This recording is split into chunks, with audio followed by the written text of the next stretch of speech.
নমস্কার বন্ধুরা, নতুন একটা ভিডিও নিয়ে আপনাদের সামনে আবার হাজির হয়েছি। এখানে আমি হাফ সের দুধের পনির নিয়ে নিয়েছি। এটা কিন্তু আমার বাড়িতে বানানো পনির। আপনারা চাইলে কেনা পনিরও ব্যবহার করতে পারেন। আর এখানে গোটা গোটা করে আলু কেটে নিয়েছি। পনির কেমনভাবে বানাতে হয় সেই ভিডিও কিন্তু আমি এই ভিডিওর ডেসক্রিপশনে দিয়ে দেব, চাইলে সেখান থেকে গিয়ে দেখে নিতে পারেন। এবার পনিরটাকে ছোট ছোট পিস করে কেটে নেব। আপনারা আপনাদের মতো শেপ দেবেন। আমি এখানে চৌকো শেপ দিচ্ছি। এই বাড়িতে বানানো পনির খেতে যে এত দারুণ হয় তা কিন্তু না বানালে বোঝাই যাবে না। আপনারা কিন্তু পনির বানানোর ভিডিও দেখে একবার অবশ্যই বাড়িতে পনির বানিয়ে দেখবেন। খেতে কিন্তু হবে অসাধারণ, যার মধ্যে কোনো ভেজাল থাকবে না। সব পনিরগুলোকেই আমি এইভাবে কেটে নেব। সব কিন্তু আমার কাটা হয়ে গেছে। এখানে আমি একটা ব্লেন্ডার নিয়ে নিয়েছি।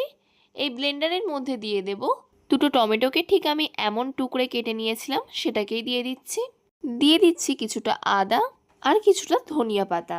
এবারের মধ্যে দিয়ে দিচ্ছি 3টে কাঁচা লঙ্কা। ঝালটা আপনারা আপনাদের পরিমাণ মতো দিয়ে দেবেন। এবার কিছুটা জল দিয়ে এটাকে এবার ব্লেন্ড করে নেব। এটা কিন্তু আমার ব্লেন্ড করা হয়ে গেছে, দেখুন। যেহেতু আমি রান্নাটা উনানে করব, তাই উনানের জালটা ধরিয়ে কড়াটা গরম হতে বসিয়ে দিয়েছি। কড়াটা গরম হয়ে গেছে। এবার গরম কড়ার মধ্যে দিয়ে দেব সর্ষের তেল। তেলটা গরম হয়ে গেছে। তেলটা খুব ভালো করেই গরম করে নিতে হবে। তেলের মধ্যে দিয়ে দেব অল্প করে লবণ। এবার পিস পিস করে কেটে রাখা পনিরগুলো দিয়ে দেব। পনিরটাকে একটু ভেজে নিতে হবে। তেলে লবণ দিলাম, তাহলে পনিরের ভেতরে লবণগুলো ঢুকে যাবে আর পনিরটা খেতেও খুবই সুন্দর লাগবে। খুব একটা বেশি ভাজবো না, একটু হালকা করে ভেজে নেব। পনিরগুলো আমার ভাজা হয়ে গেছে। দেখুন, আমি খুব একটা বেশি ভাজিনি। পনির বেশি ভাজলে একটা ছিবিরে মতো ভাব এসে যায়, খেতে খুব একটা ভালো লাগে না, টেস্টটা নষ্ট হয়ে যায়। এবার পনিরগুলোকে তুলে নেব। আপনারাও যখন বাড়িতে পনির রান্না করবেন ঠিক এরকম অল্প করেই ভাজবেন।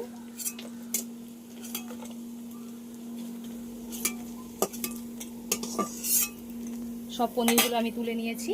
ওই তেলের মধ্যে আবার একটু সর্ষের তেল দিয়ে দিলাম। এবার যে আলুগুলো কেটে রেখেছিলাম সেগুলো দিয়ে দেবো ভাজার জন্য।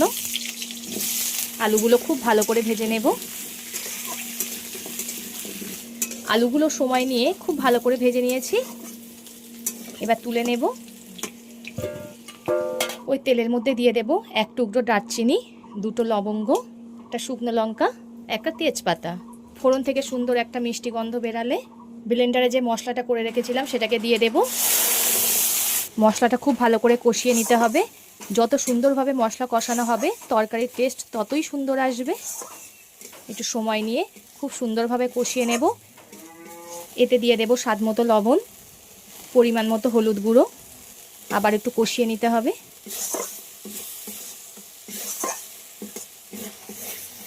দু মিনিট মতো মশলাটা আমি খুব ভালো করে কষিয়ে নিয়েছি। এবার এতে দিয়ে দেব অল্প করে জল। এই জলটা দিলে মশলাটা তলায় লেগে যাবে না আর কষানোটাও খুবই সুন্দর হবে। এবার এতে দিয়ে দেব অল্প করে লঙ্কার গুঁড়ো, দিয়ে দেব জিরের গুঁড়ো, সম পরিমাণ দিয়ে দেব ধনিয়া গুঁড়ো। আবারও কষিয়ে নিতে হবে। মশলাটা আমার খুব সুন্দরভাবে কষানো হয়ে গেছে। এবার ভেজে রাখা আলুগুলো দিয়ে দেব। আলুগুলো মশলার সঙ্গে আবারও খুব ভালো করে কষিয়ে নিতে হবে। বন্ধুরা, আমরা বুঝতে পারি না নিরামিষ দিনে কি রান্না করব। এমন সুন্দর একটা পনিরের রেসিপি থাকলে খুবই সুন্দর লাগবে খেতে। গরম ভাত বা রুটির সঙ্গে এই রেসিপি থাকলে একেবারে জমে যাবে। বন্ধুরা, তোমরা কে কোথা থেকে দেখছো কমেন্ট করে জানাবে। তোমাদের সুন্দর সুন্দর কমেন্ট পড়তে আমার খুবই ভালো লাগে। আর এভাবেই আমার পাশে থেকে সাপোর্ট করে যাবে। তোমরা সাপোর্ট না করলে আমি কখনোই এগিয়ে যেতে পারবো না। মশলার সঙ্গে আলুটাকে খুব ভালো করে কষানো হয়ে গেছে। এবার এতে পরিমাণ মতো জল দিয়ে দেব। আপনারা যে যেমন ঝোল পছন্দ করেন তেমনই জল দিয়ে দেবেন। যদি কেউ কষা কষা খেতে পছন্দ করেন তাহলে জলটা অল্প করে দেবেন।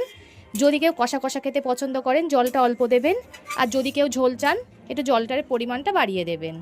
আমি আমার পরিমাণ মতো জল দিয়ে দিয়েছি। এবার ঝোলটাকে ফুটতে দেব। ঝোলটা ফোটা আরম্ভ করে দিয়েছে। ভেজে রাখা পনিরগুলো দিয়ে দেব। এবার ঝোলটা খুব ভালো করে ফুটিয়ে নেব।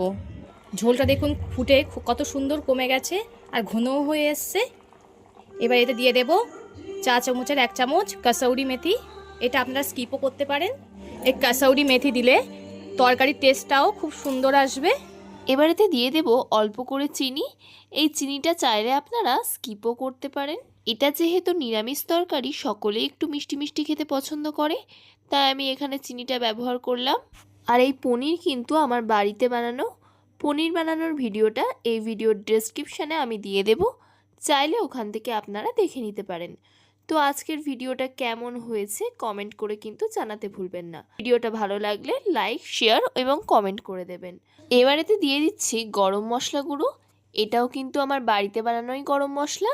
এই গরম মশলা ভিডিওটাও এই ভিডিওর ডেসক্রিপশানে আমি দিয়ে দেব। গরম মশলা দিয়ে কিন্তু হালকা নাড়াচাড়া করেই নামিয়ে নিতে হবে।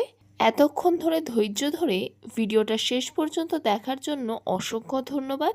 সকলে সুস্থ থাকবেন, ভালো থাকবেন। পরবর্তী একটা নতুন ভিডিও নিয়ে আপনাদের সামনে আবার হাজির হচ্ছি।